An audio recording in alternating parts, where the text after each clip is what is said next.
मसुअजज्ञव्य बलाय्यम में किशविषमे तिन्नी जना अणुलग्गा रोगो जरा मच्चु वैराग्य शतक नामना ग्रंथમાં ચિરંતનાચાર્ય એક સિંહ ગર્જના કરી માસુઅજજ્ઞવ્ય પ્રમાદ છોડ અને જાગ્રત થા અનંતો કાળ નદી ગોલ પાષાણ ન્યાયથી આપણે મનુષ્ય ભવ સુધી પહોંચ્યા છે।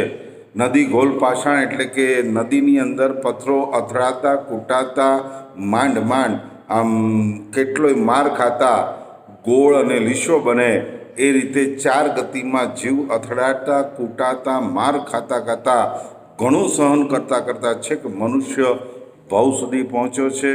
અને આટલા ટોપ ઉપર પહોંચ્યા પછી આ પ્રમાદ પાછો એને નિગોદ ભેગો કરી નાખે છે। આવા પ્રમાદને દૂર કરવાનો શ્રેષ્ઠ ઉપાય ભય ઊભો કરો। પાછળમાં ભય હોય, માણસ અંધારી રાતે ગલીની અંદર 10 લાખનું જોખમ લઈ અને જતો હોય, પગમાં નીમાં પ્રોબ્લેમ હોય અને ખબર પડે કે પાછળ કોઈ દાઉદનો માણસ પડ્યો છે એટલે એની ઝડપ નીનો દુખાવો ભૂલાઈ જાય છે, ઝડપ એની વધી જાય છે। પાછળમાં ભય હોય, પગમાં ગતિ આવે, એમ માથા ઉપર ભય હોય તો સાધનામાં પ્રગતિ આવે છે। આ શરીર ઉપર સૌથી પહેલો ભય રોગનો, ડિસીઝ એટલે રોગનો ભય છે। ગમે ત્યારે ગમે તે રોગ આ શરીરની અંદર ઊભો થઈ શકે છે।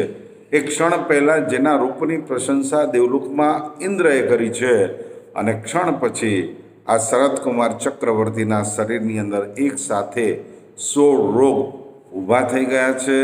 એટલે કવિ પણ લખે છે, તારી કંચન કાયા કરમાઈ જશે, તારું રૂપ યૌવન વહી જશે, તારા રૂપ અને ઐશ્વર્યનું અભિમાન વધ કર, પછી કદાચ આરસીમાં જોઈશ તો આરસી પણ શરમાઈ જશે। આ શરીરને પહેલો ભય રોગનો અને બીજો ભય ઘડપણનો છે। ગમે તેટલી મહેનત કરો, પ્રયત્ન કરો, ઉંમર વધશે એટલે શરીર ઉપર ઘડપણની નિશાનીઓ, ઘડપણના ચિહ્નો દેખાવા માંડશે।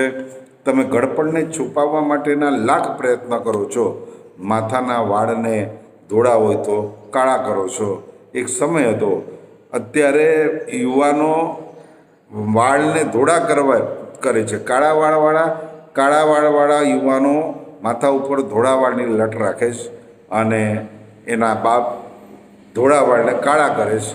નાનો છોકરો હાફ પેન્ટ નથી પહેરતો, એ કે હું પેન્ટ પહેરીશ તો ફૂલ પેન્ટ પહેરીશ, અને એના પપ્પા હાફ પેન્ટ પહેરીને આખો દિવસ ઘરમાં ફરતા હોય તો ખબર ન પડે કે આમાં ઘાટી કોણ છે અને શેઠ કોણ છે, બેઉ સરખા લાગે છે। એટલે માણસ પોતાની ઉંમરને છુપાવવા માટે આંખમાં મોતિયો આવી જાય, લેન્સ બેસાડે છે, દાંત હલવા માંડે એટલે ટ્રીટમેન્ટ દાંતની એટલે કે રૂટ કેનાલ કરાવે છે, અને હાર્ટમાં દુખાવો થાય પેસમેકર સ્ટેન્ડ બેસાડે છે, બાયપાસ કરે છે, અને પગની અંદર નીમાં તકલીફ થાય એટલે નીનું રિપ્લેસમેન્ટ કરાવે છે, અને પછી એમ માને છે અભી તો મેં જવા હું, હજી તો હું યુવાન છું। આયુષ્ય ઘટતું જાય તો પણ પાપ બુદ્ધિ ન ઘટે। આયુષ્ય ઘટે છે, માણસની ઉંમર વધે છે, અને છતાં પણ એના જીવનમાંથી વાસનાઓ, લાલસાઓ અને પાપો એના જીવનમાંથી ઘટતા નથી। બચપણની અંદર શક્તિ છે, સમજ નથી, ઘડપણમાં સમજ છે, શક્તિ નથી, અને જવાની અંદર સમજ પણ છે, શક્તિ પણ છે, અને કરવાનો કોઈ ઉત્સાહ, કોઈ આનંદ, કોઈ ઉલ્લાસ, માત્ર પ્રમાદ છે, અને એના કારણે ઘણું બધું ગુમાવે છે। ઉનાળાના વેકેશનની અંદર, સમર વેકેશનમાં શત્રુંજય ગિરિરાજની નાનકડા 8 થી 12 વર્ષના બાળકો જ્યારે 99 કરે છે, 1 જાત્રા, 2 જાત્રા, 3 જાત્રા, બપોરના 45 ડિગ્રીની ગરમીની અંદર ધગધગતા ઉનાળામાં નીચે ઉતરી અને પછી એકાશનું કરે છે। આ જોઈ અને ઘણા ઘરડાઓ અફસોસ કરે છે કે આમની ઉંમર હતી ત્યારે અમારામાં તાકાત હતી પણ ભાવ નહોતા, અને આજે ભાવ છે તો તાકાત નથી। ખાલી એક બાબુના દેરાસર સુધી પહોંચતા તો હાંફી જવાય છે।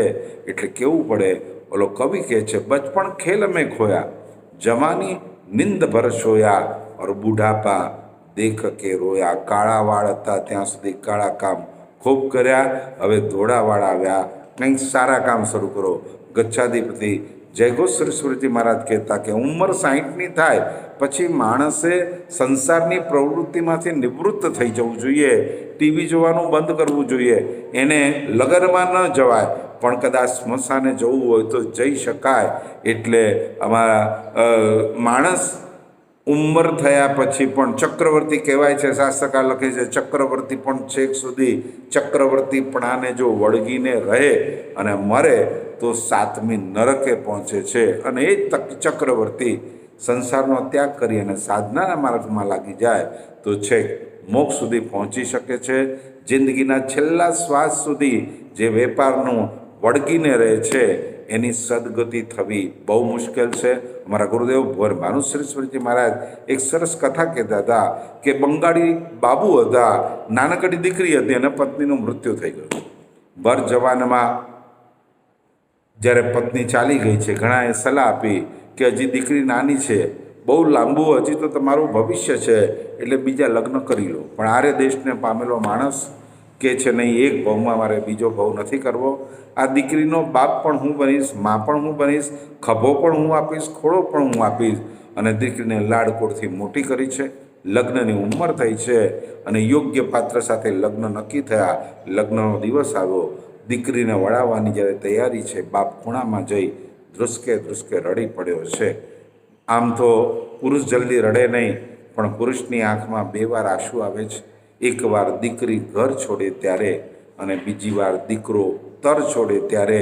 દીકરીને બાપ ઉપર લગાવ હોય, બાપને દીકરી પ્રત્યે પ્રેમ હોય છે અને એના કારણે જ્યારે દીકરી બાપ જ્યારે મોડો આવે એટલે દરવાજે રાહ જોઈને ઊભી રહે, હજી કેમ પપ્પા ના આવ્યા? અને મમ્મીને જ્યારે પૂછે, રોજ તો આવી જાય છે, આજે પપ્પા કેમ નથી આવ્યા? અને દૂરથી પપ્પાને આવતા જોઈએ. દીકરો પણ હોય છે ઘરે, પણ એ તો ડ્રોઈંગ રૂમમાં બેઠો બેઠો ટીવી જુએ છે. એ કહે છે જાય તો જાય, કે આવશે એકવાર. અને જ્યાં બાપને આવતા જોઈએ એટલે દીકરી દોડતી દોડતી સામે જાય. બાપના મોઢા પર મૂળ ન દેખાય એટલે તરત પૂછે, કેમ પપ્પા મોડું થયું? કેમ માથું દુખે છે? હું તમને ગરમ ગરમ ચા બનાવીને આપું, બામ લગાડીને આપું. આમ પપ્પા પપ્પા કરે એટલે પપ્પાને લાગે છે દીકરીને મારા પ્રત્યે કેટલો લગાવ છે. અને એ જ દીકરી જ્યારે 20 અને 22 વર્ષની થાય, પરણીને સાસરે રવાના થાય, એની જાન જાય ત્યારે બાપ વિચાર કરે છે આ દીકરીની જાન નથી જતી, મારો પોતાનો જાન જઈ રહ્યો છે.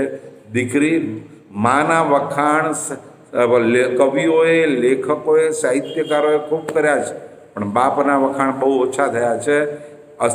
મા એ કદાચ ઘરનું માંગલ્ય છે, પણ બાપ ઘરનું અસ્તિત્વ છે. બાપ પોતે આંસુઓ પાડી નથી શકતો, એ પી જાય છે.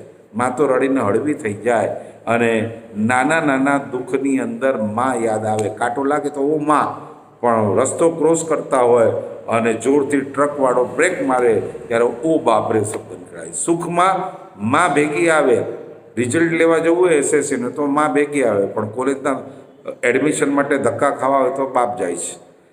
લગ્નની અંદર મા જાય છે, પણ સ્મશાને જવું હોય તો બાપ જતો હોય છે.